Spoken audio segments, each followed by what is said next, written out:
ಪ್ರಿಯರೇ, ದೇವರು ಒಳ್ಳೆಯವರು, ಒಳ್ಳೆಯದನ್ನೇ ಮಾಡುವವರಾಗಿದ್ದಾರೆ. ಪ್ರಿಯರೇ,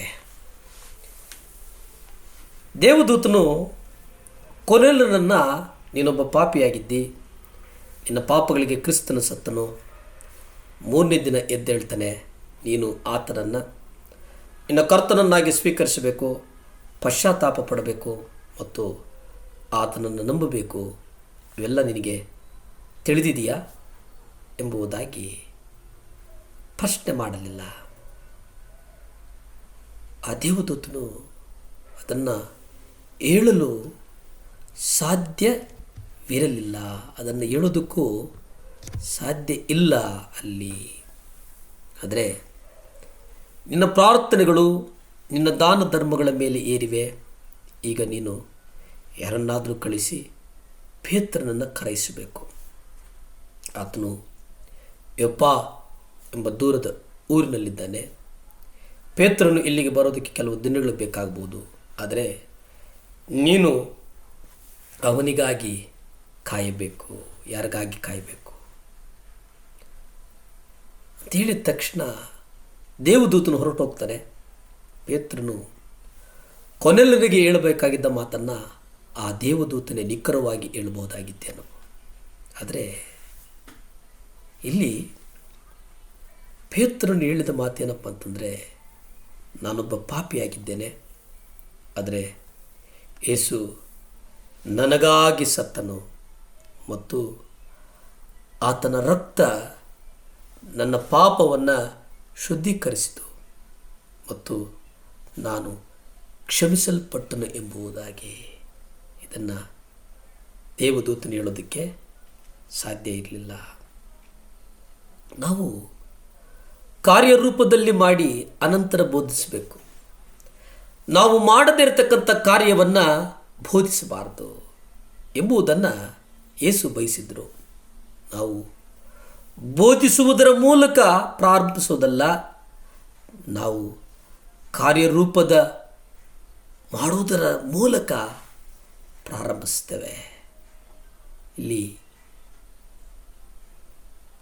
ವಿಶೇಷವಾಗಿ ಇವತ್ತು ನಮ್ಮ ನಡುವೆ ಅನೇಕರು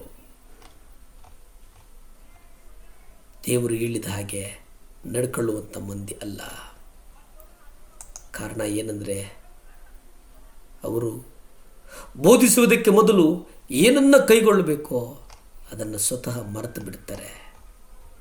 ಮರೆತು ಬಿಟ್ಟು ಅವರು ಹಾಗೆ ನಿರ್ಮೂಲವಾಗಿ ಇರುವುದನ್ನು ನಾವು ನೋಡುತ್ತೇವೆ. ಆದರೆ ನಾವು ಕಾರ್ಯರೂಪದಲ್ಲಿ ಮಾಡಿ ಅನಂತರ ಬೋಧಿಸಬೇಕು ಅನ್ನುವಂಥದ್ದನ್ನು ನಾವು ಅರಿಯಬೇಕಾಗಿದೆ. ಅದನ್ನು ಅರಿತಾಗ ಅಗತ್ಯವಾಗಿ ದೇವರು ಆಶೀರ್ವಾದಗಳು ತಾನಾಗಿ ಬರುತ್ತವೆ. ನಾವು ಕ್ರಿಸ್ತನ ದೇಹದಲ್ಲಿ ಪೂರಕವಾದಂಥ ಕಾರ್ಯಗಳಲ್ಲಿ ತೊಡಗಿಸಿಕೊಳ್ಳಬೇಕಾಗಿದೆ.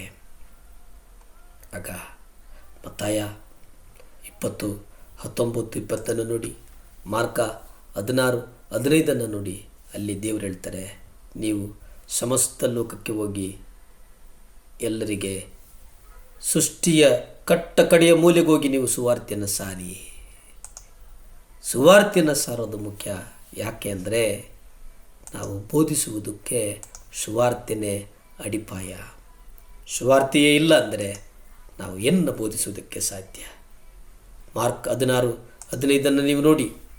ಅಲ್ಲಿ ಆತನು ಅವರಿಗೆ ಸಮಸ್ತ ಲೋಕಕ್ಕೆ ಹೋಗಿ ಸುವಾರ್ತೆ ಸಾರಿ. ಹಾಗಾಗಿ ನಾವು ಸುವಾರ್ತೆಯನ್ನು ಸಾರಬೇಕಾಗಿದೆ. ಪ್ರಾರ್ಥನೆ ಮಾಡಿಕೊಳ್ಳೋಣ. ಭೂಮಿ ಆಕಾಶಗಳನ್ನು ಉಂಟು ಮಾಡಿದಂಥ ಸರ್ವಶಕ್ತನಾದಂಥ ದೇವರೇ ಸ್ತೋತ್ರಪ್ಪ. ಸುವಾರ್ತೆಯನ್ನು ಸಾರುವಂಥ ಒಂದು ಸೌಭಾಗ್ಯವನ್ನು ಕೊಡಪ್ಪ.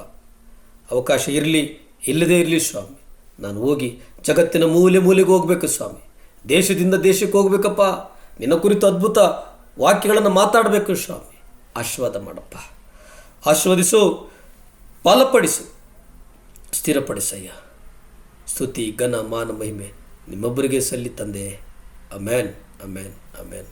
ದೇವರು ಒಳ್ಳೆಯವರು, ಒಳ್ಳೆಯದನ್ನೇ ಮಾಡುವವರಾಗಿದ್ದಾರೆ.